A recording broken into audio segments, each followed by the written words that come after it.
오늘 개인사업자, 법인사업자입니다. 그래서 개인사업자와 법인사업자의 일반적인 차이, 그리고 개인사업자, 법인사업자의 세부적인 차이, 종합소득세율, 법인세율, 개인사업자, 법인사업자 장단점 비교, 그리고 개인사업자, 법인 전환. 개인사업자, 법인사업자 이거 왜 얘기할까요 우리가? 왜 얘기할까요? 키포인트? 키포인트도 맞아요. 그럼 중소기업은 우리가 법인영업이라고 해서 이게 국한되는 거예요. 이거는 이제 우리가 쓰는 단어다 보니까. 근데 우리는 중소기업을 상대로 컨설팅을 하는 거예요. 개인사업자든 법인사업자든. 근데 우리 컨셉 자체가 옛날부터 내려오는 컨셉이 개인사업자 법인 전환이 법인영업의 컨셉이었습니다. 개인사업자가 많고 이 사람들을 법인 전환 해주면서 우리가 뭐 액션을 취해가지고 계약을 하기 때문에. 그래서 개인사업자 법인 전환이 그냥 제일 먼저 하는 거였어요. 제일 먼저. 그러다 보니까는 대부분 법인을 전환시키니까 법인영업이다라고 되는 거예요. 근데 실질적으로는 개인사업자도 똑같은 컨셉으로 들어갈 수 있습니다. 똑같은 컨셉으로. 법인사업자도 마찬가지예요. 지난번에 잠깐 지나가면서 얘기했죠? 국가에서 지원하는 지원사업은 어디에다 지원해주는 거다? 중소기업. 국가에서 지원하는 지원사업은 법인만 지원해준다? 아니에요. 개인사업자도 똑같이 지원해주고 법인사업자도 똑같이 지원해줘요. 중소기업에 지원해주는 겁니다. 근데 우리가 이제 차이점이라는 거는 법인 대표가 되고 체감할 수 있게 해줘야 되잖아요. 그러다 보니까 개인사업자랑 법인사업자랑 차이점을 좀 알아야 돼요. 자, 그럼 개인사업자, 법인사업자, 법인사업자의 일반적인 차이. 이거는 1번, 2번, 3번, 4번은 거의 계속 똑같은 내용으로 연결된다고 보시면 돼요. 약간씩 차이 나는 거예요, 약간씩. 그래도 그 중간중간에 핵심적인 내용이 있어요. 자, 개인사업자, 법인사업자 일반적인 차이. 자, 소유주체. 소유주체. 자, 개인사업자 소유주체 누군가요? 누구요? 사장님 맞아요. 개인사업자는 말 그대로 대표 본인. 개인이다, 개인. 개인이 주체예요, 개인이. 그러면 개인사업자의 신용은 어디서 나와요? 개인이다, 개인. 신용도 그냥 개인 신용으로 보는 거예요, 개인 신용. 개인 신용으로 봅니다. 자, 그러면 법인사업자. 법인사업자의 주체는 누구예요? 주주, 여기 써있죠, 주주. 법인사업자는 이건 이제 소유주체라고 되어 있죠. 주체가 두 가지로 나눠져 있습니다. 어떻게 나눠져 있다? 그렇죠, 비슷해요. 소유하는 거는 돈을 투자한 주주. 요거는 투자자. 투자자죠. 그리고 거기서 경영주체. 법인에서 돈을 투자하고 법인사업자에서 경영을 위임한 임원이라고 했습니다. 임원은 대표이사. 자, 이 대표라는 거는 여기서 쓰는 거예요, 법인에서. 중소기업은 그냥 사장님, 누구 혹시 그냥 이름이에요, 이름. 자, 법인에서도 대표이사, 사내이사 이렇게 두 가지로 나눠져 있는데 실질적으로는 상법상으로는 자, 법인을 설립해서 1인 주주, 1인 대표예요. 그러면 상법상으로는 정확한 명칭은 뭘까요? 아주 쉽게 생각하시면 돼요. 사내이사입니다. 상법상으로는 사내이사예요. 원래 법인 같은 경우에는 법인을 발기인 요건이라고 해서 우리가 법인을 설립하기 위해서 이런 것들을 맞추는 서로 간에 소통을 하는 사람, 발기하는 사람이 7명 이상 있어야 되고요. 사내이사가 3명 이상이 있어야지만 법인이 설립이 가능했어요. 근데 이게 법이 바뀌면서 발기인 요건도 없어졌고 사내이사 요건도 없어졌어요. 근데 그래서 사내이사 3명이 있으면 거기서 누가 있어야 돼요? 사내이사 3명이 있으면 누가 있어야 돼요? 대표가 있어야 되잖아요. 그래서 사내이사 중에 대표가 있어서 대표이사인 거예요. 이게 상법상 명칭입니다. 상법상. 자, 그래서 우리가 만나는 1인 대표들, 중소기업 대표들 만나가지고 등기부등본이라는 걸 해볼 거예요. 그리고 우리가 법무서식을 만들 거예요. 근데 법무서식에는 1인 대표는 사내이사 누구입니다.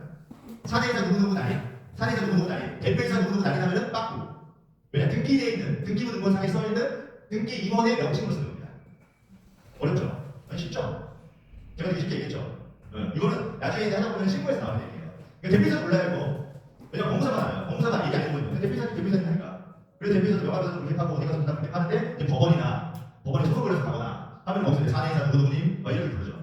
그리고 등기소를 들어갔는데도 사내이사로 쓰시는 거예요. 왜 사내이사로 쓰냐고 대표이사인데 그러면 대표이사님 여기는 이사가 한 명이라서 대표이사가 없고 사내이사로 되어 있습니다. 이렇게 되어 있는 거예요.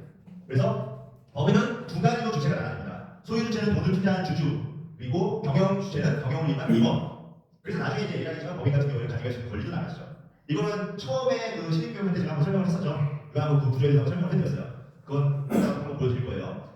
자, 그러면 딱 이어서 나오죠. 자, 개인사업자 경영주체는 누구? 그냥 나예요, 나. 그냥 심플해요, 나. 그 다음에 법인사업자 경영주체는 누구? 대표이사 등 임원. 자, 그리고 개념. 자, 사업활동의 권리와 책임과 누가 있다? 개인, 쉽게 그냥 나예요, 나. 모든 게 나입니다, 개인사업자는. 모든 게 나예요. 자, 법인. 사업활동의 권리와 책임과 법인에 기록되어 있다.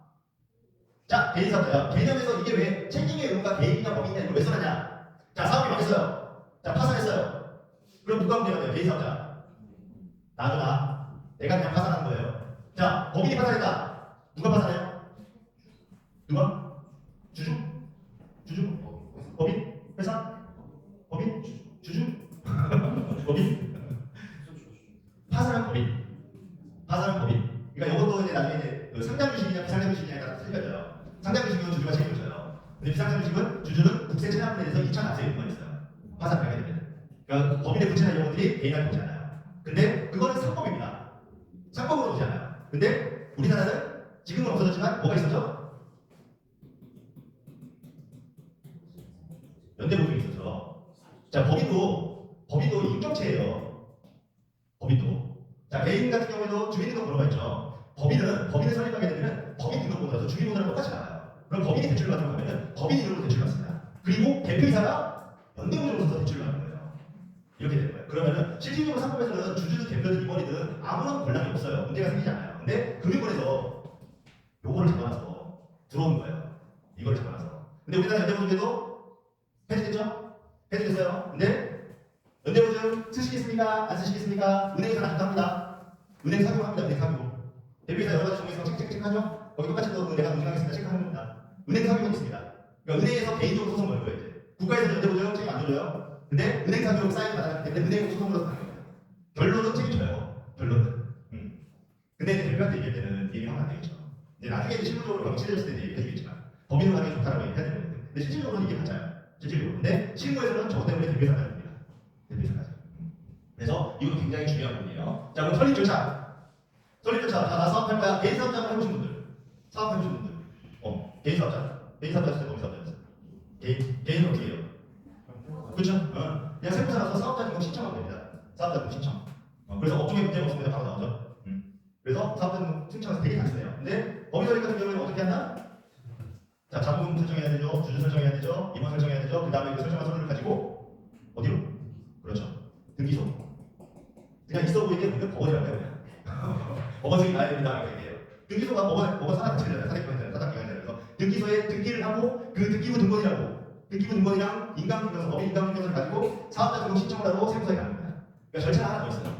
그게 뭐냐? 자, 법원에서 승인을 내주는 회사가 그래서 책임에 대해서 한번 보증을 서준다라고 하는 그래서 좋은 것이 대외 신용도가 좋다. 나라에서 한번 보증을 서준다라고 얘기를 하는 거예요. 자, 그럼 청산 절차 똑같아요. 청산 절차 여기 단순해요. 자, VAT 뭐죠? 부가세.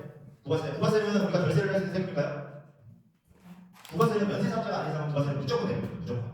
무조건. 그래서 부가세 신고하고 부가세 내고 그 다음에 폐업 신고하면 됩니다. 그러면 사업자는 폐업이 돼요. 그럼 이제 여기에 이익금 나온 분들은 언제? 5월달에 장시보수 신고할 때 신고하는 데 정리가 되는 거예요. 사업자 폐업은 부가세 신고하고 바로 폐업이 돼요. 자, 근데 법인은 어떻게?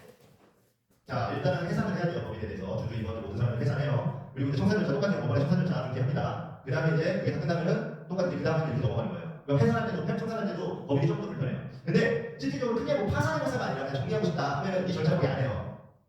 왜 안 한다? 우리나라는 굉장히 좋은 데가 있어요. 굉장히 좋은 데가 있어요. 기술도 마찬가지고 원리도 마찬가지고 굉장히 좋은 데가 있어요. 말소 신청을 안 해도 5년 동안 활동이 없는 회사다 하면은 자동 말소예요. 자동 말소.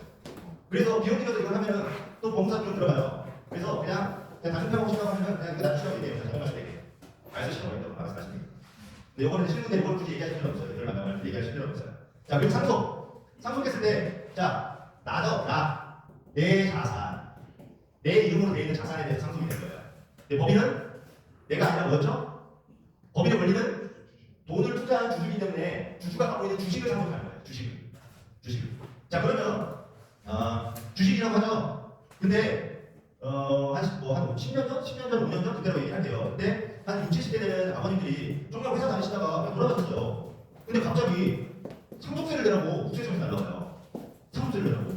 그리고 뭐가 상속이 됐대요. 그게 뭐냐? 참여주식. 대표님이 친구한테, 아니 아빠가 친구한테 내 이름 불러가지고 주주 등록돼 있었던 거예요. 그래서 그게 돌아갔으니까 그 주식이 자동 상속되는 거예요. 그래서 그걸 가져가면 상속세 내라고 거고. 그리고 거기서도 아버지가 주주인데 거기도 등기 입원으로 돼 있으면 퇴직금도 상속됩니다. 퇴직금이. 그러니까 여기만 썼어도 그 사람이 죽었기 때문에 그래서 퇴직금 지급해야 돼요. 퇴직금도 상속돼요. 그런 또 불편한 상황들이 생겨요. 그걸 이제 예전에 참여주식 아까 말했듯이 발기인 요건이나 주주 요건이나 이런 게 있었다 보니까는 참여주식 때문에 가끔 이렇게 말도 안 되는 걸로 상속돼서 문제가 생기는 경우도 있어요. 근데 지금은 거의 없어요. 지금은 거의 없고. 그래서 주식으로. 이 주식으로 하는 게 그래서 이 상속이라는 거에 주식으로 든 이유 중에 하나가 그래서는 자, 이게 되게 중요해요. 사업 이익에 대해서는 개인 사업자 같은 경우에는 이따가 뒤에 가서 설명해 드리겠지만 내가 가져가지 않아도 개인 사업자에서 당기 순이익이라고 순이익이라고 나와요. 그러면 그거는 그냥 내 소득이에요. 내가 안 가져갔습니다. 내가 안 가져갔으면 그냥 내 소득으로 되는 거예요. 그게 종합소득세 합산이 됩니다. 이거는. 근데 법인은 사업소득은 법인세로 분리가 됩니다. 법인세로. 그래서 이쪽으로 가는 거예요. 이따가 이제 종합세를 보여드릴 거지만 종합소득 같은 경우에는 일단 뭐 개인적으로 한 3억이 넘는다고 하면 30%가 넘는 구간. 근데 범인 같은 경우에는 2억까지는 10%, 2억 초과금에서 20%. 세율이 달라집니다. 사업소득이 분리가 됩니다. 그래서 이런 식으로 일반적으로 차이가 있어요. 자, 여기까지 궁금하신 거. 점점 할 수가 없어지고. 아까 5년 동안 할거 말씀하셨잖아요. 네네. 그동안 체납되고 당연히 당연히 그럼 제가 우리나라 세금은 피할 수 없습니다. 세금은 절대 피할 수 없어요. 세금. 그러면 요 얘기는 뭡니까? 가운데 숫자. 요 가운데 숫자로 개인 사업자인지 법인 사업자인지 알 수 있어요. 개인 사업자인지 법인 사업자인지. 어떻게? 자, 개인 사업자. 자, 1에서 79까지는 개인 과세 사업자입니다. 그 가운데 숫자가. 가운데 숫자가 1에서 79까지. 그 법인 같은 경우에는 8자리고. 사업자 등록 중에서 한번 볼까요? 자, 사업자 등록 중에서 확인할 수 있는 것도 뭐가 있어요? 자, 여기 도매미, 소매업, 제조업, 종목, 전자부품 이렇게 돼 있죠? 자, 여기는 도소매, 제조업, 도소매, 반도체품, 전자부품, 전자부품, 제조업. 자, 사업자 등록 중에 이렇게 써 있어도 얘는 업종이 뭘까요? 이렇게 봤을 때 업종이 뭘 것 같아요?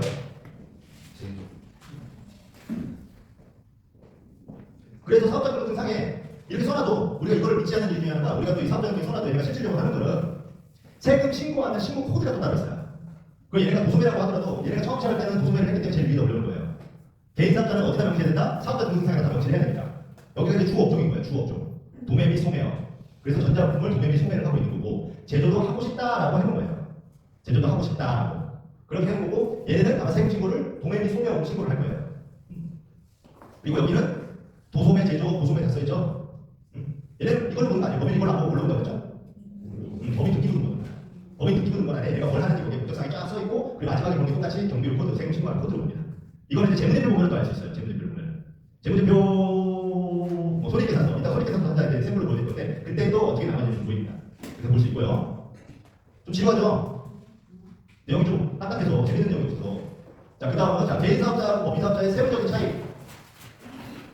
자, 세부적인 차이. 자, 들어갈게요. 다음 장이에요. 자, 개인 사업자 적용세법. 뭘로 들어간다고 했지 아까? 소득세. 자, 우리는 돈 벌면은 어디로 들어가요? 우리도 소득세예요. 소득세. 소득세법 안에 우리는 소득세법의 종합소득세. 종합소득세를 들어가는 소득세법 적용봤을 때 개인 사업자. 법인 사업자는 사업자 기준으로 보는 거예요. 사업자. 개인 사업자인데 개인은 개인으로 보는 겁니다. 개인으로. 요 차이가 있어요. 사업자로 봐서 사업소득에 대해서는 법인세. 자, 인으로 봐서 자 거기에 주주나 임원들은 소득세. 똑같습니다. 소득세요. 개인은 소득세로 들어갈 거예요. 개인은. 근데 법인에 대한 사업소득에 대해서는 법인세로 들어갑니다. 법인세. 그리고 자 과세기간 볼게요. 과세기간. 일반적으로 과세기간은 1년 기준이죠. 1월 1일부터 12월 31일. 법인의 정관의 정확의 원칙. 법인은 결산이 정관에서 정하는 거에 따라 틀려져요. 근데 일반적으로는 1월 1일부터 12월 31일까지 하는데 9월 결산법인 이게 제일 많아요. 9월 결산법인. 9월 결산법인은 업종마다 틀린데 오는데 건설업들 9월 결산을 좀 많이 봐요. 왜냐 건설업은 1년에 한 번씩 자본금 기본을 맞춰야 되는 게 있어요. 자산과 자본금을 맞춰야 되거든요. 그러다 보니까 9월에 결산을 끝내놓고 건설업법에서 나는 자본금과 자산을 맞추기 위해서 결산 끝내놓고 그 3개월 안에 그걸 맞춰가지고 다시 신고를 하는 거예요. 그래서 이익금에 대한 결산을 9월에 끝내버리려고 9월로 해놓는 결산. 건설업 아닌 이상은 우리 거의 대부분 1월 1일부터 12월 30일까지입니다. 그리고 1년을 넘을 수는 없습니다. 다 정해져 있어요. 과세기간. 이렇게 신고를 하는 거예요. 개인 사업자는 신고 언제 해요? 언제 할까요? 개인 사업자. 개인 사업자 종합소득세 5월. 자, 법인세 신고 언제 할까요? 법인세 신고 3월. 자, 5월에 하고 3월에 하고 해도 1월 1일부터 4월 31일까지 하고 5월에 신고하는 거예요? 아니에요. 1월 1일부터 12월 30일까지 결산 끝내놓고 그 다음에 5월에 신고를 하는 거예요. 그러니까 결산은 이대로 들어가는 거예요. 그러니까 우리가 5월에 신고한다고 해서 1, 2월 때까지 재직 끌고 이런 거 없어요. 세무서에서는 여기서 끝내놔야 돼요. 결산. 그리고 종합소득세 5월에 신고하고 이 중간에 또 뭐 하나 있어요? 이거 아시는 분? 종합소득세 법인세 3월 종합소득세 5월 또 하나 뭐 있어요? 부가세는 뭐 3개월에 한 번, 6개월에 한 번 있는 거예요. 부가세는 별개. 6월 뭐 있을까요? 그렇죠. 성실신고. 6월에 개인사업자 일정 소득 수익 금액이 넘어가면 성실신고 해야 돼요. 성실신고. 성실신고는 법인세 신고, 종합소득세 신고보다 더 까다롭게 봅니다. 말 그대로 너 성실하게 신고해라. 나 진짜 신중하게 볼 거다. 하는 게 성실신고예요. 개인사업자가 매출 누락이나 탄력타세가 너무 많다 보니까 일정 금액이 넘어가면 법인으로 전환을 하든 성실신고를 하든 둘 중에 하나를 타이트하게 신고를 해야 돼요. 그게 성실신고. 성실신고 대상자가 되면 더 불편해집니다. 엄청 불편해요. 뒤에 가서 또 얘기해 줄 거예요. 성취신고는 불편하다. 그래서 6월달에 성취신고한 거예요. 그래서 소득에 대한 신고하는 부분에 대해서는 사업소득이든 내 개인소득이든 신고하는 거는 3월에 법인세, 5월에 종부세, 6월에 성취신고. 이런 것들이 대표님한테 얘기해 주면 좋아요. 지금 대표님 얘기하면 우리 어떻게 신고했어? 부가세입니다 그거. 부가세예요. 그럼 대표님이 나 6월달에 신고하는데 그러면은 이 회사 개인 사업자고 그리고 매출이 좀 나오는 회사예요. 그런 것도 체크할 수 있어요. 서로 대화하면서 이끌어내는 거예요. 이걸 내가 알고 있어야지 그런 것들을 팩트파이팅 하는 거예요. 대화하면서 자연스럽게. 우리가 갔는데 한 7월달 정도에 대표를 만나러봤어요. 그럼 대표한테 대표님 이번에 신고 잘 하셨어요? 그럼 우리 5월달에 신고 다 했죠? 그러면은 개인 사업자고 종부세 신고하신 분 우리 3월달에 신고하고 지난달에 그 종부세 신고해가지고 세금 엄청 나서 법인 사업자 개인 사업자인데 지난달에 신고했어요. 6월달에 신고했어요. 성취신고 매출 좀 나오는 개인 사업자 그럼 그 사업자는 우리 탁해 개인 사업자 법인장을 하셔야 돼요 라고 풀어가는 거예요. 이렇게. 대표님 그러면은 작년 6월달에 신고하셨으면 성취신고 대상자시겠네요. 그럼 우리 회사 업종을 보니까는 도성매업이신데 성취신고 대상자가 매출 규모가 10억 이상이면 성취신고 대상자인데 우리 회사는 매출 10억 정도 넘어가시는 건데요. 회사 너무 잘 되고 계시네요. 그럼 성취신고 하시는 거 불편하지 않으세요? 그래서 대부분 법인으로 전환하는 경우도 있고 생산도 불편하다 보니까는 법인으로 전환을 하라고 권유를 하는데 대표님 좀 어떠세요? 그렇잖아요. 생산가 계속 하라고 하는데 법인 어렵잖아. 귀찮잖아. 그러니까 그때부터 풀어가는 얘기예요. 요것도 한번 외워가지고 대표한테 얘기해주면 대표들도 좋아해요. 그러니까 저희는 이제 처음 할 때 이런 아이스백이 필요하기 때문에 이걸 또 외워가지고 대표들한테 보여줘요. 어떻게 하냐? 뭐 예를 들어서 모드. 자, 대표님 종합소득세는 뭐가 있는지 아세요? 제가 쉽게 설명드릴게요. 종합소득세는 2, 4, 배, 근, 연, 기라고 있어요. 그래서 종합소득세는 이자소득, 사업소득, 배당소득, 근로소득, 연금소득, 기타소득이라고 해서 이 소득이 합산되는 게 종합소득세입니다. 대표님 같은 경우는 지금 개인사업자를 운영하시기 때문에 대표님이 가져가지 않아도 개인사업자에서 나온 사업이익은 그냥 종합소득세에 합산이 되십니다. 자, 이자소득은 뭐냐? 이자소득 같은 경우는 대표님 저축금융소득이죠. 저축금융소득은 이자 몇 프로 붙이잖아요. 그것도 소득에 합산이 됩니다. 그게 이자소득입니다. 그리고 기타소득은 뭐냐? 기타소득은 뭘까요? 주식은 배당소득, 이자소득 여기 합산됩니다. 요거 두 개가 금융소득. 요거는 이제 주식에 나옵니다. 기타소득? 뭐야? 상속? 뭐 일정하게 발생되지 않고 단발성으로 한 번 발생되는 거. 복권, 로또. 그리고 이거는 이제 극단적으로 얘기한 거고요. 수수료들, 여러 것들 이제 기타소득 분류가 되는 거죠. 로또 되는 것도 기타소득이고, 영어는 근로소득, 연금소득. 그러니까 소득을 일정 금액 많이 받는 근로자들은 종합소득세 신고해요. 우리도 종합소득세 신고하죠. 우리 사업소득 금액 받는 영업이익을 합니다. 영업이익. 자, 수익 발생 후 개인 사업자는 배당할 수 없어. 이번에 법인이랑 비교하다 보니까 이렇게 되는 거예요. 수익 발생 후 안 가져가도 어떻게 된다? 그렇죠. 안 가져가도 그냥 여기 들어가는 거예요. 개인 사업자는 사업해가지고 이익 다 빼고 용치력에서 빼고 이익이 남았어요. 거기 다 찍혀 있어요. 그러면 그건 누구도 내가 안 가져가도 세금을 내가 내야 돼요. 법인은 사업소득으로 빠지고 법인세 내고 난 이익에 대해서는 주주가 배당으로 가져갈 수 있어요. 배당으로. 자, 어떻게? 자, 손익계산서라고 있어요. 자, 손익계산서 들어갔죠? 자, 손익계산서는 매출이 발생되고 매출에서 뭘 빼요? 원가를 뺍니다. 원가를 빼면 뭐가 나와요? 매출 총 이익이 나옵니다. 매출 총 이익에서 뭐 빼요? 판관비, 판매관리비를 뺍니다. 판매관리 빼면 뭐가 나와요? 영업 이익이 나옵니다. 영업 이익에서 플러스 되는 거는 영업 외 수익과 마이너스 되는 거는 영업 외 비용. 이렇게 하면 뭐가 나오는데 법인 같은 경우에는 법인세 차감전 순이익이 나와요.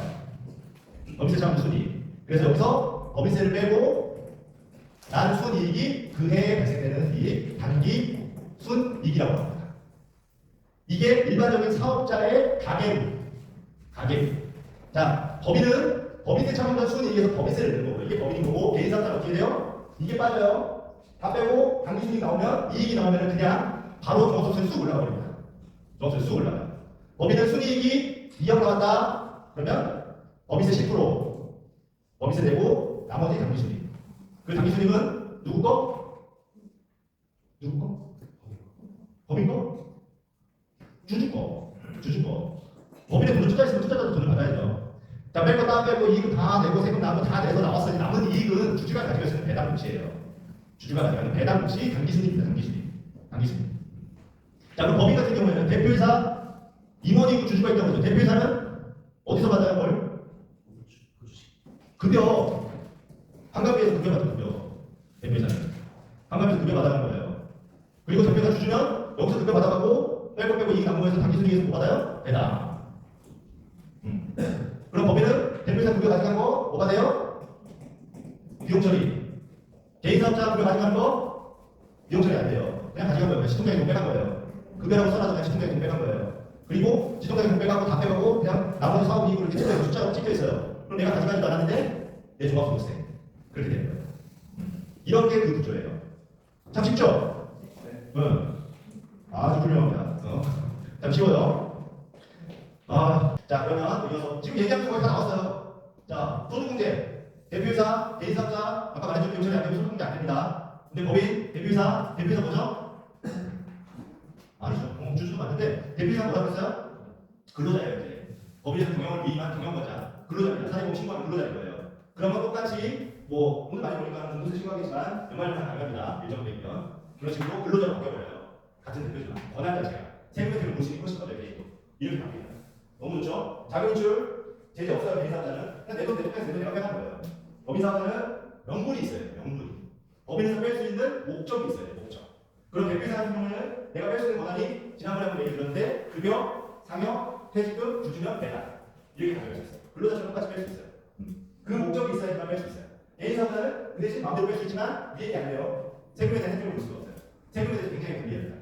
그냥 무조건 내 사업, 이거 계속 관계를 해가지고 내가 벌지도 않았는데 개인사업자 사업이 찍히면 그거 내 세금 못 내는 거야. 대표님 지금 사업 가져가셨어? 안 가져갔지. 근데 지금 사업에 대한 세금 내셨죠? 세금 왜 이렇게 많이 내라고 해? 개인사업자니까 중앙소득 합산되시는 거예요.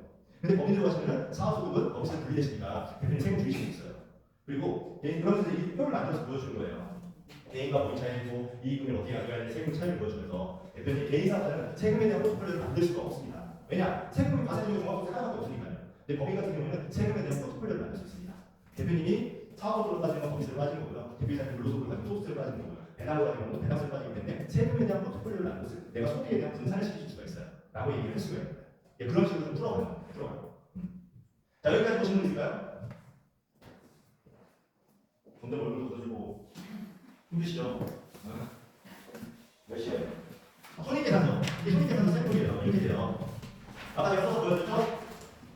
자, 매출 같은 경우, 매출에서 원가 빼고, 그럼 총익 나고, 회원이 빼고, 영업이익 나고, 거기서 여기입니다. 자, 그러면, 자, 손익계산서 나가지고 우리가 업종을 볼 수가 있어요. 자, 손익계산서에 우리가 매출 말씀드렸는데, 매출이 무슨 매출이에요, 지금? 상품 매출. 상품 매출이면 뭐다? 도소매. 도소매는 상품 매출. 제조업은 제품 매출. 그리고 컨설팅에서 이런 데는 수수료. 건설 같은 경우는 공사 대비, 공사 수수료. 그러니까 이 손익계산서로 볼 수가 있어요. 대표한테 얘기해서 사업자금 공상에 대표 제조업이라고 얘기하고 제조를 한다고 했는데요. 근데 세금 신고하는데 보니까는 상품 매출을 하고 있어요. 그럼 대표한테 이거 찍어서 얘기해 거예요. 대표님 처음에 시작할 때 도소매로 시작하셨고 지금 제조업을 하고 계시는 거잖아요. 근데 제조비가 훨씬 올라가셨잖아요. 근데 지금 제가 정확하게 확인은 안 되지만 대표님 보내주신 손익계산서를 보니까 손익계산서상에 상품 매출액으로 잡혀 있어요. 상품 매출액으로 잡혀 있다는 거는 우리 회사 그냥 도소매로 신고하는 것 같아요. 이거 세무사한테 얘기하셔가지고 상품 매출이랑 제품 매출이랑 두 가지를 나누라고 얘기하시고 경비율도 두 가지 등록해서 나눠서 신고하라고 얘기하세요. 그렇게 하면은 대표님 지금 상품 매출액으로 해서 우리가 받을 수 있는 세금의 혜택인데 중소기업 특별세금의 세금에서 도소매 같은 경우는 10%를 볼 수가 있고 제조 같은 경우는 20%를 볼 수가 있는데 우리 지금 제조를 하고 있을 때 20%를 볼 수 있는데 10%만 계속 보고 계신 거예요. 그래서 그 코드만 변경하셔도 바로 점수 받으실 수 있어요. 이런 식으로 얘기할 수가 있어요. 이렇게 풀어가서 얘기를 하면 그 내용을 알아야지 둥글둥글하게 치고 들어요. 뭐라 대표가 어떤 자료를 줄지 몰라요. 어떤 걸 보여줄지 몰라요. 우리는 기본적으로 구조를 알고 업종의 특성을 알고 그 업종이 어떻게 신고가 되는지 알아야지만 대표한테 대표님 이게 잘못된 건 아니지만 이렇게 해서 조금만 변경을 하면 좀 더 이익을 볼 수 있습니다 라고 얘기해요. 여기서 조금 까면 안 됩니다. 대표님 이거 신고 잘못했어요. 세무사 잘리세요. 그건 안 돼요. 그럼 세무사가 가르치고 옵니다. 세무사랑 우리랑 싸우게 돼요. 세무사가 잘 신고를 하고 있는데 제가 봤을 때는 여기에 제품 매출까지 좀 추가를 하면 훨씬 더 이익이 될 것 같습니다. 세무사님한테 이렇게 하라고 얘기를 한번 해보세요. 그러면 세무사도 그렇게 돼가지고 네, 대표님 얘기 안 하셔서 저희 그냥 했죠. 네, 그럼 이렇게 신고할게요. 그럼 이제 세무사에 대한 신뢰가 조금 떨어지고 저희에 대한 신뢰는 엄청 높아지죠. 그럼 이제 대표가 1차기에서 이걸 보면서 얘기했어요. 2차기 얘기하고 잘 가지고 하고 분석해주고 달래주고 얼러주고 너무 잘했어요 해주면 대표가 어떻게 되겠어요? 자기도 모르게 제가 낸 청약서에 사인을 하죠. 그렇게 하는 거예요. 싸우면 안 돼요. 뭐든지 싸우면 안 돼요. 지적하면 안 돼요. 우리나라 사람 제일 싫어하는 게 뭐죠? 지적하는 거예요. 칭찬하고 달래주고 그러면 자연스럽게 대표도 좋아합니다. 요게 이제 이거는 뭐죠? 요거는 이제 개인 거 주식회사의 법인세. 자, 그리고 자 요거는 손익계산서. 법인 같은 경우는 요렇게 이제 법인세 차감된 이익이 나오고 거기서 법인세를 내고 나오는 순수한 이익, 이 당기순이익 아니고 1억 4,500만 원. 이게 뭐다? 주주가 배당받을 수 있는 배당금. 지분이 100% 돼 있으면 여기서 얘가 가지고 1억 배당받고 싶다. 그럼 1억 배당받을 수 있는 1억 배당받을 되고, 자 여기서 배당 같은 경우에는 배당세는 얼마일까요? 아시는? 좋아요. 좋아. 아주 좋았어요. 배당세는 15.4%. 배당세는 분류과세는 15.4%. 15.4%인데 써지나요? 2천만 원. 2천만 원까지 분류과세는 15.4%. 자, 내가 1억을 배당받았다. 2천만 원, 15.4% 배당세 되고 8천만 원 어디로 간다? 종부세. 이것도 이제 정확하게 알아야 돼요. 자, 여기서 제가 얘기하는 분류과세 된다는 거는 2천만 원까지는 어떻게 된다? 국민연금, 건강보험료, 합산 안 되는 소득. 15.4%. 2천만 원까지. 근데 배당은 실질적으로 한 1억 정도 배당받는데 거의 15.4%에 돼요. 왜냐? 배당받으면 배당에 대한 세액공제라고 해서 정확히 기억이 안 나는데 잘 얘기해요. 16%가 세액공제를 해요. 그렇기 때문에 1억 받아도 분류받는 데는 2천만 원 되고 8천만 원에서도 세액공제가 생기기 때문에 실질적으로 1억 받는 데는 한 15%대의 배당을 받을 수가 있어요. 대표님한테도 대표님 부족한 이익 소득 지금 200만 원씩 가지고 계시는데 1000만 원씩 쓰고 싶으시다면서요. 나머지 부족한 800만 원은 배당 받아서 가져가세요. 그러니까 남기시는 분이 있으니까 배당 충분히 받으실 수 있을 것 같아요. 근데 배당 같은 경우에는 대부분 알고 계시는 게 한 번에 목돈으로 받는다고 생각하시는데 그게 아니라 주총 모델을 통해서 12분의 1로 나눠서 급여처럼 가져가실 수 있어요. 지금 방법을 바꾸시면 되는 거기 때문에 세금 한 번 내시고 1년에 나눠가지고 소득처럼 내 월급처럼 가져가세요. 그렇게 얘기하십니다. 그게 이제 소득에 대한 포트폴리오를 만드는 거예요. 배당하는 거. 쉽죠? 어렵나요? 지금 얘기는 계속 똑같은 얘기 계속 하고 있는 거예요. 얘기하다 보면 똑같은 얘기 나요. 그렇죠? 이게 수익과 비용이 나눠진 거예요. 수익과 비용. 요거는 이제 참고로 보세요. 참고로. 자, 수익은 자, 국고부족은 이런 거. 요게 뭐죠? 우리가 이제 가장 기본적으로 아시는 거는 고용지원금. 이런 지원금들. 이런 지원금들은 수익입니다. 수익. 영업의 수익으로 잡힙니다. 영업의 수익. 손익계산 그런 식으로 잡히는 거예요. 그리고 보급여, 공유생, 통신비, 소모품비 뭐 여러 가지 나눠져 있고 그런 거 이렇게 들어가 있다. 이거는 알고 있습니다. 이게 들어가는 개념들은 엄청 많아요. 이건 기본 샘플로 보여드리는 거예요. 그러니까 재무제표 손익계산서는 이걸 외우거나 내가 계정을 만들거나 뭘 한다고 하지 마세요. 책 같은 거 사시면은 재무제표로 쉽게 보는 법 이런 책들이 있어요. 그런 책들에서 그냥 기본적으로 포인트만 잡아서 보시는 게 되는 거예요. 괜히 그걸 다 보려고 하시면 어려워요. 그렇게 보시면 되고. 자, 요게 우리가 알고 있는 지금 여기까지 얘기한 중앙소득 세율과 법세율입니다. 자, 중앙소득 세율 최고 세율 얼마예요? 45%. 45%까지 가면 간접세죠. 간접세가 뭐 있을까요? 간접세. 우리가 솔직히 말씀드리면 간접세까지 포함해서 50% 정도 세금 내세요라고 얘기해요. 간접세.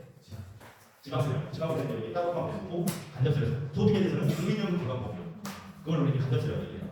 그래서 그것까지 포함하시면 세금 50% 정도 내시는 겁니다라고 얘기해요. 그래서 종합소득 세율은 지금 외우기에는 너무 많았어요. 제가 처음 시작했을 때는 후반이가 지금 너무 많았고 이거 굳이 외울 필요가 없어요. 그다음 이제 이런 얘기할 수 있겠죠. 자, 3억 넘으면은 자, 3억 초과에 대해서 40% 세금 낸다. 근데 3억 초과분에 대해서는 우리 같은 경우에는 20% 세금만 낼 수 있다. 법인 같은 경우에는 이런 얘기를 하면 대표이사가 이렇게 3억 40%? 나 한 20% 낼 것 같은데? 그러면 이제 거기서 이런 거를 이제 본인이 이제 대표님 맞아요. 20% 내지 하셨을 거예요. 그걸 왜 그러냐면 우리가 이제 구직공제되는 금액까지 포함을 했을 때는 한 10% 세금 내셨을 거예요. 우리나라의 세금 기반은 구간 세율입니다. 구간 세율. 종소세 구간 세율. 구간 세율이라는 게 뭔지 아시나요? 아시죠? 네. 한번 설명해 드릴게요. 구간 세율은 자, 1,400만 원 이하는 6% 무주행이 없죠. 이게 스타트예요. 스타트. 자, 그러면은 1,400만 원까지는 6%의 세율을 매기는 거고요. 1,400만 원 넘어가서 5천만 원까지는 15% 세율을 매기는 거예요. 그럼 내가 5천만 원을 벌었다고 하면은 그 5천만 원 통에 15%를 내는 게 아니라 어디에 15%를 낸다? 그렇죠. 3,600만 원. 그래서 그걸 계산하실 때 누진공제라는 거를 그대로 써온 거예요. 계산한 거예요, 이게. 그러니까 우리는 구간이 이렇게 되어서 5억에 대해서 40%를 내는 게 아니라 여기 구간마다 15%, 23%, 30%, 38%를 내고 여기 나머지 3억 초과분에 5억 후과분 여기에만 40%를 내는 거예요. 이해되시나요? 이게 이제 우리 구간 세율이라는 거예요. 그래서 우리나라 세율은 누진공제가 다 있어요. 누진공제가.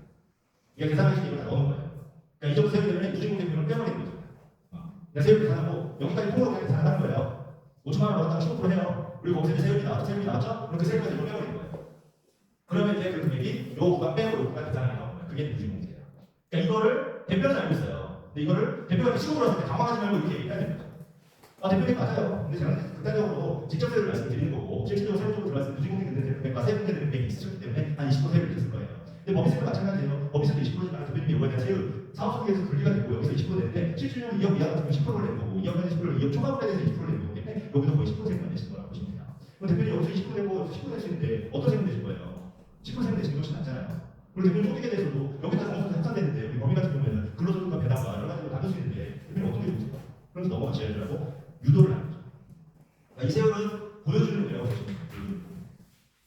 법인은 법인 신고하는 거는 기업 처리로 법인세 강조. 근로소득 법인에서 근로 나가면 대부분 어디에 포함된다고 그랬죠? 비용이 판단비에 포함돼요. 판단비. 그러면 대표금은 판단비 비용으로 빠지는 거예요. 그럼 이익이 줄어드는 거죠. 그래서 법인을 봤을 때 되는 거고, 아까 제가 얘기했던 거 2천만 원까지는 15.3%의 원천 기준만 하고 2천만 원 초과분에 대해서는 종합소득세 합산. 그리고 여기가 써있네요. 배당소득 같은 경우에는 약 11%의 세액 그 배당을 받게 되면 11% 세액 문제가 있다 보면 1억 정도까지는 15%대에 올려질 수 있다. 라고 얘기하시는 거예요. 종합소득세 세율은 세무사들도 여기 행복도 뒤에 붙여놓는다면 여기다 붙여서 갖고 다녀요. 종합소득세. 자기가 외우기 힘드니까. 쌍나바로 여기다 붙여놓고 똑똑한 세무 끝났죠. 이거 한번 읽어보세요. 읽어보세요. 자, 여기서 가장 좋은 거는 얘기할 만한 거 법인사업자 대외신용보고 뭐라고 못하는데요. 대외신용보가 훨씬 높아요. 왜 높아요? 그렇죠. 국가에서 보정을 해준 거예요. 법인 설립 등기소의 승인이에요. 승인. 설립 신고하는 건데 그거 제대로 설립 안 되면 깜빡 안 나와요. 설립 신고할 때. 나라에서 보정을 하면 대외신용보가 훨씬 더 좋은 거예요. 그리고 개인사업자 장점이라고 하면 세금 누락이 상대적으로 용이하다는 게 좋은 말인가요? 과세장국에서 봤을 때 좋아하는 할까요? 안 좋아하죠. 과세장국에서 세금을 정확하게 내는 걸 제일 좋아하죠. 네. 그리고 아까도 얘기했죠? 개인자산과 법인자산으로 분리 가능하다. 재산이전이 용이하다. 주식으로. 대표 개인 자산을 법인 자산화 시켜놓고 그 주식을 자기한테 주면 지식 분산, 재산에 대한 분산을 자동적으로 상속주기 역시할 수 있다. 그걸 들어보는 거예요. 그리고 개인사업자는 손익 1억 미만만 유리합니다. 이익이 높아지면 소득세 구간이 높아지니까 안 좋습니다. 단점 볼까요? 단점, 세율이 높다. 세율이 높아요. 세율이 높으면 좋은 거죠? 나쁜 거죠? 구체적인 문제는 좀 우리한테 나쁜 거예요. 세율이 높으면 안 좋아요. 단점, 설명 복잡하다. 이거 대표님 똑같이 얘기해요. 법이 복잡하잖아. 그러면은 아까 제가 처음에 했던 것처럼 설명했는데 대표님 복잡하게 생각할 수도 있는데 구조만 알고 계시면 쉽습니다. 하면서 개인사업자가 있고 법인사업자가 있는데 개인사업자는 이런 구조, 법인사업자는 이런 구조입니다. 이 구조에서 이거 짚어가시면 되는데 이걸 모르고 계셨기 때문에 못하시는 겁니다. 네? 이런 것들을 제가 옆에서 도와드릴 거기 때문에 어렵게 생각하지 마세요. 대표님은 제가 안내해드리는 걸 평가만 해주시면 됩니다. 대표님 다 이해하실 수 있게 설명해드릴 겁니다. 이거 얘기하는 거예요. 그렇게 해서 설득을 해서 법인으로 하는 게 좋다라고 얘기하는 거고 거기서 설득이 안 되면 우리나라의 지원사업은 어디에 지원해준다?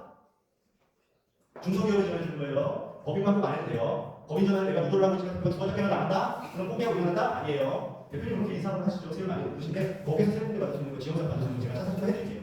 그러면 이제 바꾸는 거예요. 대표님 법인 같은 경우는 사업소득은 거기서를 빠지다 보니까 거기서 우리가 세율 적어서 좋다고 말씀드렸지만 개인사업자 같은 경우는 통합소득세를 내는데 중소기업의 혜택은 아래서 전한 혜택은 세액 문제라는 게 있다 보니까 우리가 종합소득세에서도 세액 문제를 받으실 수 있습니다. 그러면 저희가 받을 수 있는 지원처를 찾아서 개인사업자 유지하기도 관리를 해드리겠습니다고 틀어버려야 돼요. 법인 안 하겠다고 굳이 계속 해봤자 미팅만 까먹어지는 거예요. 그러니까 이게 법인 영업하시는 분들, 시민분들이 하시는 것 중에 가장 큰 이유가 개인사업자 법인전환은 무조건 해야 된다, 법인이 좋다라고 계속 유혹을 받으니까 그렇게 생각하고 있는 거예요. 그런데 제가 지금 얘기하죠.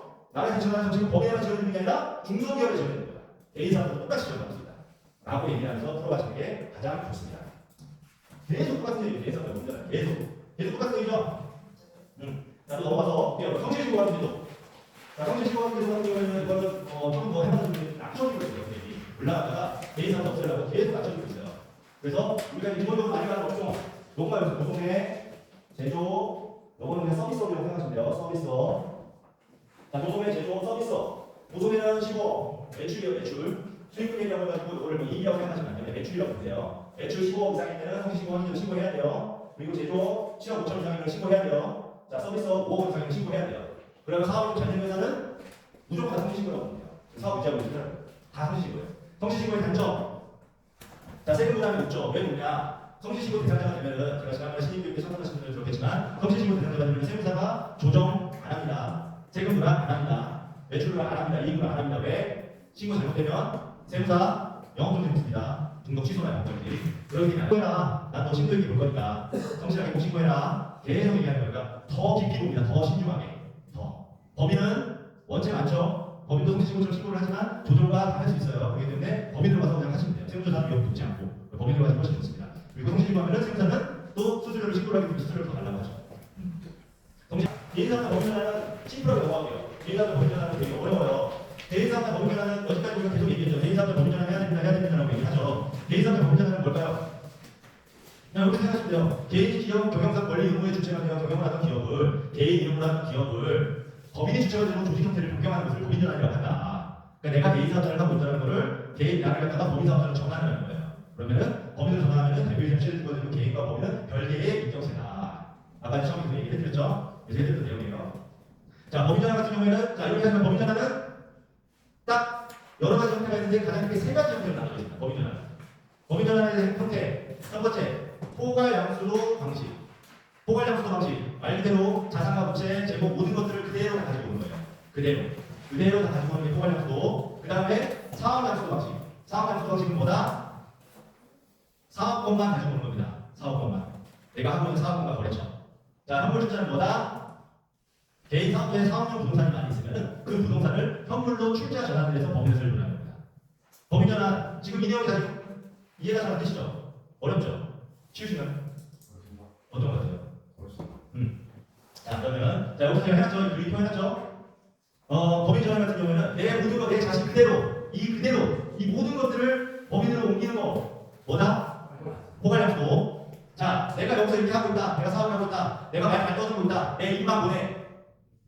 사업량수도. 맞아요. 자, 내가 이 물건, 이 부동산이 오면 내가 건물을 이렇게 갖고 있다. 근데 이 건물을 법인이 넘겨야 되는데 법인이 넘기려면 어떻게 해야 돼요? 법인이 이 건물을 살 돈이 있어야겠죠. 돈이 없어요. 그래서 이걸 갖다가 법인의 자본금으로 법원에서 승인을 해서 자 이거 자본금으로 할 테니까 승인해 주세요. 그래서 법인도 설립을 할게요. 라고 하는 거예요. 그러니까 이거를 현물로 자본금으로 출자를 하는 거예요. 그게 현물 출자.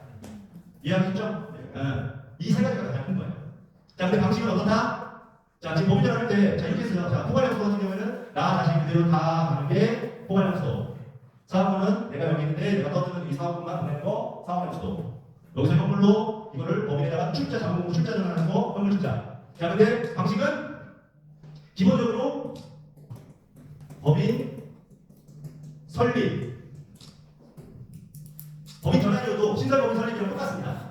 법인을 먼저 설립을 해놓고 그 다음에 개인 사업자의 자산과 부채 재고를 모든 것들을 신고해서 그 재무대표 그대로 법인에 넘기는 게 뭐라고요? 포괄량수. 자, 법인을 설립을 했어요. 거기서 재고자산 보유고 아무것도 안 넘기고 거래처하고 사업권만 넘겨서 거기서 그냥 사업을 해요. 그 거래처한테 공상으로 사업하는 거 주식회사 공상으로 계산서 쓰는 겁니다. 라고 해서 사업권만 가지고 와요. 그게 사업량수. 자, 법인 설립해놓고 자본금이고 출자전환 그 법인의 자본금을 툭 던지는 거 현물출자. 신설법인 설립이랑 세 가지 다 동일합니다. 근데 거기서 이제 우리가 어떤 형태를 하는 거에 따라서 법인 전환을 했냐 안 했냐로 보는 거예요. 이해되죠? 쉽죠? 너무 쉽게 설명 잘하죠? 대표한테도 이렇게 얘기하는 거예요. 대표한테. 부동산. 자, 개인 사업자가 부동산을 얘기하는 거는 개인 아파트를 얘기하는 거 아니에요. 사무실 얘기하는 사무실. 사업용 부동산. 개인 사업자가 개인으로 대출받아서 하는 경우도 있지만 사업자 대출 껴서 해요. 그러면 개인 사업자의 자산으로 잡혀 있어요. 그럼 그 개인 사업자의 자산으로 잡혀 있는 거를 법인으로 넘기고 싶으면 그냥 놔둬도 되는데 법인으로 가져가고 싶다. 꾸역꾸역 가져가고 싶다. 그럼 법인의 자본금을 이게 5억짜리 부동산이다. 그럼 이걸 법인이 팔아야 돼요. 법인이 사가야 돼요. 법인은 뭐라고 했죠? 다른 이격제예요. 걔가 사가야 돼요. 이거를. 근데 얘 어차피 같은 이격제, 다른 이격제지만 실제로 해보았을 때 같은 사람이잖아요. 내가 돈이 없잖아요. 어차피 내가 내 돈으로 다 사야 되는 거예요. 그렇기 때문에 내가 내 돈으로 살 돈이 없으니까 법원에 승인을 하는 거예요. 아, 이거를 지금 내 자산인데 이거를 법인 자산으로 바꾸고 싶다. 그걸 좀 승인을 해줄 수 있냐. 그럼 법인이 그걸 오케이 하면 일부 세금만 내고 그걸 현물 출자로 넘기는 겁니다. 자본금으로. 법인의 자산으로 넘기는 거예요. 자본금으로. 동의하는 거예요. 법인 아까 얘기했죠. 부동산 같은 경우에는 거기에 지분을 자녀를 넣거나 했을 때 자녀한테 이걸 나눠주려고 하면은 자녀가 상환과 자녀한테 자본 출자가 있어야 되잖아요. 근데 지분이 거기에 있으면 자녀는 자연스럽게 이 부동산에 대한 권리가 있는 거죠. 그러니까 현물 출자는 거의 안 한다고 보면 돼요. 그래서 지분을 나눠주고 이거를 양도세나 세금 없이 넘어가라고 보면 돼요. 현물 출자하게 되면. 근데 이 부동산을 거의 대부분 개인 자산을 갖고 싶어하지 현물 출자를 하려고 하지 않아요. 근데 이제 연세 있으신 분들 그분들은 이제 상속이 다가오니까 이것도 어차피 상속 자산이 되니까 차라리 법인을 넘겨놨다가 자녀 지분 주고 자녀가 자연스럽게 결할 수 있게 해주려고 현물 투자를 하는 분이죠. 그 현물 투자는 거의 안 한다고 보면 돼요. 그러니까 법인 전환은 이 두 가지가 거의 중요해요. 포괄량수랑 사업량수. 근데 거의 더 주는 이 사업량수가 주라고 봅니다. 법인 전환을 한다고 하더라도 개인 사업자를 살려주려고 하는 대표들이 많고 실질적으로 법인 전환을 했을 때 걸리는 것들이랑 체크해야 되는 것들이 많아요. 뭐냐? 제일 많이 걸리는 건 이거예요. 부채. 금융권에서는 이 명의 이전을 잘 안 해줘요. 개인 사업자에서 개인 명의로 대출을 받았을 거 아니에요. 사업용도는 뭐 1억 이상 받았어요. 그러면 법인으로 가자고 해요. 그럼 법인의 자본금이 한 2억 이상 되면은 그래도 돈이 있으니까는 그럼 여기 넘겨주게 하는데 그냥 자본금 5천만 원으로 해놓고 5천만 원으로 해놨는데 2억의 부채를 넘겨준다? 안 넘겨줘요. 그래서 이 부채를 못 넘기기 때문에 개인 사업자들이 안정이 오고 있어요. 그래서 부채 상환 요청이 안 들어올 정도로 사업만 유지를 하고 그러니까 메인 거래처는 사업량수를 여기다 법인에서 넘겨놓고 이 거래 매출이 아예 떨어지지 않게끔 어느 정도 금융거래에서 보기 좋게끔 만들 사업만 여기 남겨놓는 거예요. 그렇게 거기 상환이 다 끝나면 개인 사업자 폐업하고 있는 거죠. 그건 부채 없애고 우리 여기를 사업량수 해가지고 사업원에서 매출이 올라오고 있죠. 여기 신용도가 어느 정도 생기겠죠. 그럼 여기 신용도가 생기면 이제 그때 여기서 대출 받아서 뭐 액션을 취해도 되고. 그러니까 개인 사업자 범죄할 때 아까 제가 말씀드렸듯이 1년 정도를 두고 한다는 이유 중에 하나가 지금은 이렇게 쉽게 설명했지만 실질적으로 넘길 수 있는 게 쉽지는 않아요. 개인 사업자는 정리하는 거죠. 더더욱 오래된 회사나 매출이 많은 회사들은 바로 넘기기가 쉽지가 않아요. 그래서 여러 가지를 체크를 해야 돼요. 지금 이제 컨셉이다 보니까 이 세 가지가 있다라고 얘기해서 쉽게 설명하는 거지만 실질적으로는 쉽지 않아요. 개인 사업자 범죄는. 그래서 지금 이 사업연수는 안 된다는 게 그거거든요. 포괄연수도 마찬가지고 형물주도 마찬가지고 전부 다 갖고 와야 돼요. 부동산을 갖고 와야 돼요. 근데 사업연수는 아까 뭐라고 했죠? 그냥 법인 설립을 하고 거래처에 전화하는 거랑 똑같아요. 앞으로 이쪽으로 사업을 하니까 이쪽으로 거래 사업계획을 하겠습니다. 그거랑 똑같아요. 그러니까 사업연수 제일 많이 해요. 그러니까 이런 컨셉이 있다는 걸 알고 계십니다. 알고. 그리고 세무사들도 이거 잘 안 돼요. 현물출자는 뭐예요? 우리 현물출자 하는 세무사가 따로 있어요. 이거는 정말 아까는 등기소 법인 설립 등기소로 이건 실제로 법원으로 가야 돼요. 법원. 현물출자는. 그래서 현물출자를 하려고 하면은 기간도 한 2달 넘게 걸리고요. 그래서 잘 안 해요. 사업약속 법인 설립해서 바로 할 수 있는 경우만. 근데 이 정도의 컨셉은 알고 계셔야 돼요. 세 가지가 있다. 하는 방식. 아까 제가 쉽게 설명했던 것처럼 그렇게 대표랑 얘기를 해줬거든요. 그 다음에 대표가 그러면은 나는 부동산이 현물출자를 해야 될 것 같아. 하면 그거 얘기해주고 그럼 이걸 진짜 꼭 하시겠다고 하면 제가 현물출자에 대한 전문가를 모시고 와서 한번 풀어드릴게요. 라고 얘기하실 거가 아니면 현물출자에 대한 자료를 준비해서 오겠습니다. 라고 얘기하는 거. 그렇게 사실 돼요. 그래서 현물출자는 저희 생각을 하는 거예요. 그 자체가 쉽지 않거든요. 그래서 저희 같은 경우는 이제 이쪽으로 몰아가죠. 사업장에서 몰아가죠. 이렇게 만납니다. 그래서 이 세 가지가 있다는 거는 구조만 정확하게 알고 대표님한테 이 구조에 대해서 정확하게 설명을 좀 보고가 되시죠. 그 다음에는 이제 하다 보면은 이제 저희 같은 미팅 가다 보면은 이제 대표님 어떻게 얘기하거나 동행하는 들어보시면 이 개인 사업자하고 법인 사업자 같은 경우는 우리 법인전환이 컨셉이니까 법인전환이 유리하다는 걸 계속 얘기를 하는 거예요. 개인 사업자로 아까도 얘기했지만 개인 사업자로 해도 되지만 법인 사업자를 했을 때 여기도 수월하다. 성실시고 확인제보다 외부 감사 기준이 더 높기 때문에 법인전환 하시면 사업 마음껏 하시고 돈 많이 벌고 마음껏 뭐 세금 부담시키고 조정하든 말든 이 정도 규모 되기 전까지는 우리 세무조사 대답도 안 되고 남들 다 하실 수 있으니까 법인을 가져라. 근데 개인 사업자 같은 경우에는 매출 수익금액에 따라서 아까 말씀드렸듯이 조성에 15억만 넘어도 다 성실시고 해야 된다. 그러면 세무조사 대상이 더 까다로워진다. 그렇기 때문에 무조건 법인을 가지는 게 훨씬 좋습니다. 라고 그냥 계속 주의에 주의. 이게 법인이 어려운 거예요. 법인전환 하시다. 일정 사업을 넘어가면 법인전환 하시라고 써있다. 아니 국제적으로 법인전환 하라고 하는데 대표님 왜 안 하세요? 무조건 하셔야죠. 이렇게 이제 얘기하는 거죠. 국제적 유혹에도 계속 나와 있어요. 똑같아요. 왜냐면 성실시고 국제적 어떻게 보면은 한 번 더 늘어난 거잖아요. 걔네들이 한 일이 한 번 더 늘어난 거잖아요. 그러니까 너희 그냥 법인을 가라. 안 되게 귀찮다. 그거예요. 그러면 끝났습니다.